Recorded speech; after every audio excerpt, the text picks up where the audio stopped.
ba dun sa grades? Pero ano ba tinutukoy na isa? Hindi yung grades. Tinutukoy na isa yung cluster. Puso kayo. Bakit kayo puso? Maliwanag dito sa grammar, ang tinutukoy na isa ay yung cluster at hindi yung grades. So, kunwari ito yung grades.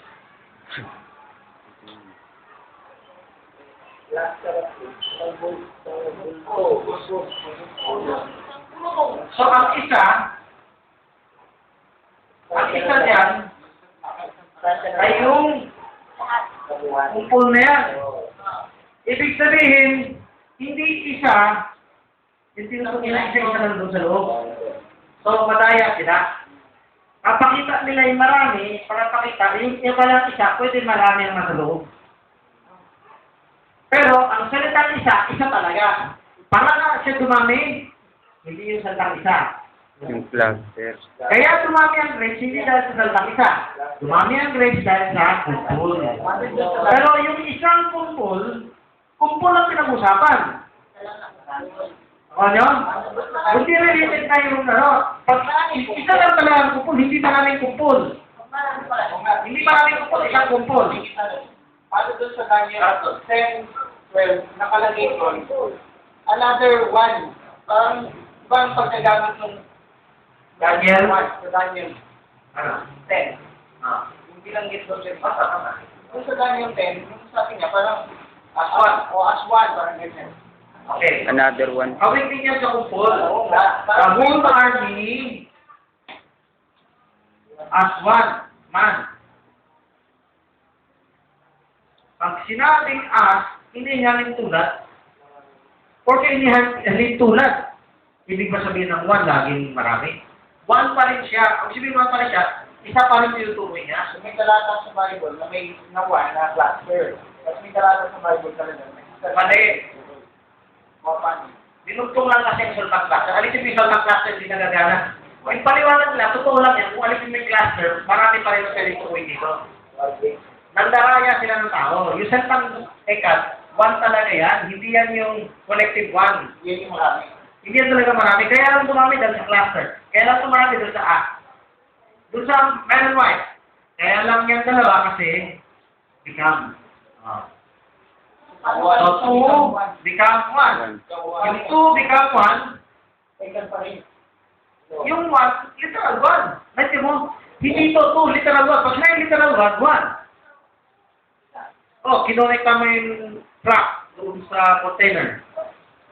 Two become one. One, bilangin mo, isang truck na lang yan, isang container. Oh. Tama. One.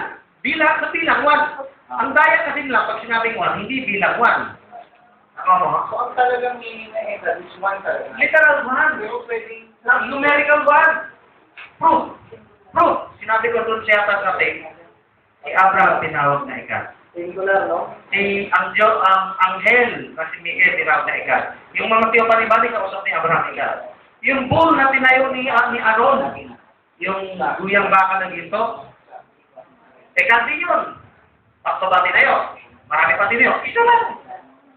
Si Dagon. Ilan si Dagon? Isa lang. Ikat din tinawag doon. Si Abraham. Ikat tinawag sa kanya. Buksan niyo yung strong concordance. Pag may nakita kayong one, puro ikat. Puro ikat. Pag tinignan ulit ko pag binuksan ninyo ang strong concordance, tignan niyo ang one, ikat. Ibig sabihin, one bread, one shoe, one house, puro ikat. So it's literally numerically one. Ang tabalista, kung nakikinig kayo, meron daw yakid. Ang yakid ang literal, numerical one. O yakid. Ang ekat, collective one. Ito ang numerical one daw, sabi ng tabalista.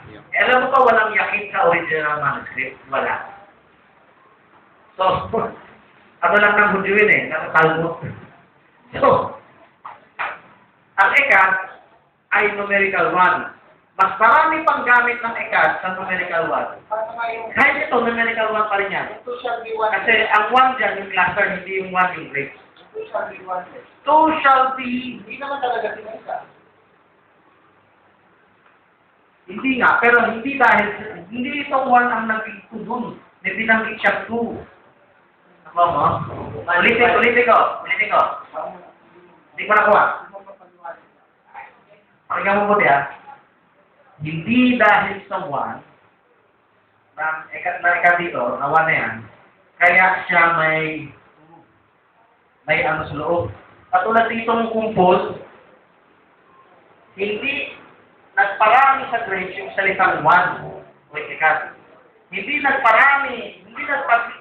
sa kanya yung salitang one. Ang nagpato sa kanya, hindi natin ganun. Kaya nga 3 become 1 4 become 1 Katulad ng A, hindi nagparami dun sa 1 yung salitang one. Yung para sa A. Alisin mo nga yan. Di ba? Alisin niyo yung cluster. Alisin niyo yung tumbunga. Oh. Wala pa rin. Yung bigam, alisin niyo yung bigam. Yung word na yan in itself, talagang isa ang kahulugan. Ang gamit ng Hudyo, bibili ako itong isang to, ikang tawag nila. Ano yun? Isa dumami. Hindi, maraming molecules. Palusot. So, nilalayo mo yung tao. Ang mga Trinitarian, magpuputang dito. May daya, may lastik. Totoo yung cluster grades. Totoo marami, pero nilalansin ngayon, ano ba nilutuboy doon? Diba? Kaya basahin nyo sa strong concordance, yung gamit ng ikat, lahat, puro ano? Numerical one. Okay? So, kasi may tape ako dyan. Yung grabe, nalimutan nyo na yung sagot. Ang tagal-tagal na. Alam mo, dapat alam nyo eh.